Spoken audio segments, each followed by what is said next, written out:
I'll never forget the day my world bottomed out.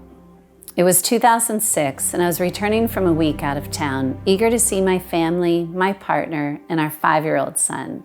But when I arrived home, I could tell that something was wrong. "We need to talk," my partner said. As soon as he began, I knew what was coming next. Tears streamed down my face, and I could only hear fragments of his words. He had met someone else. He had cheated on me. A month later, our relationship was over. I was heartbroken, angry, and grieving. Why did this happen to me? Had I done something wrong? Had I not done enough? Getting through each day felt unbearable. Even a family reunion I counted on to lift my spirits ended with pain. And I left early, feeling unsupported and alone. I was so desperate that I picked up a book from a friend a while back. It was a Christian book, and the author claimed that letting Jesus into your life could change everything. I knew about Jesus, or so I thought. I'd traveled the world and dabbled in all kinds of religions, but hadn't found anything satisfying. Jesus might have been a prophet, but I was skeptical of him and his followers. As I walked around my house that night, I looked in the mirror, thinking about what I read. My eyes were so sad, reflecting my empty heart. When I saw myself that way, something inside me said yes to the book's message. I had nothing to lose.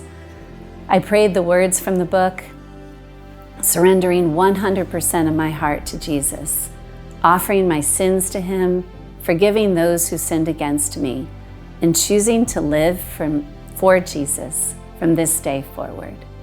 I wanted to see if there was any response after I said the prayer, and I felt a voice inside me say, "Now it's time to sleep."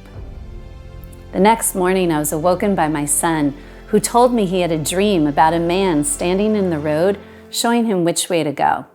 I believed that he dreamed of Jesus. That morning, I felt a peace that was utterly unknown to me. The sunlight streamed through the windows, and even though my life was falling apart, I felt content. Since my partner's infidelity, I had been bitter and resentful and angry. But that day, I was able to feel love and kindness again. It was the most significant change I have ever experienced. My friends even said they could see it in my face. I looked different. I had a lot to learn.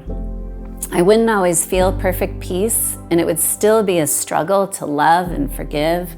But that morning, something new began. It has been almost 16 years since that morning, and life has had plenty of ups and downs. My son has been through some dark times. My relationship with his father never healed.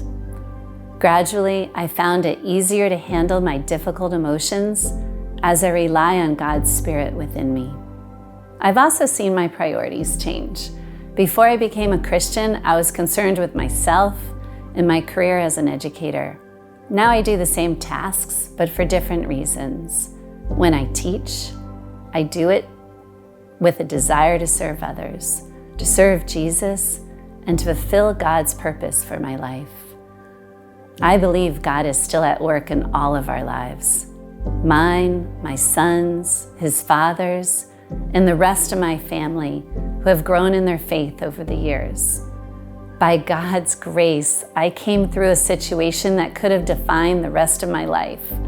I've been able to put down the anger and bitterness I carried around and face each day with love, joy, and hope.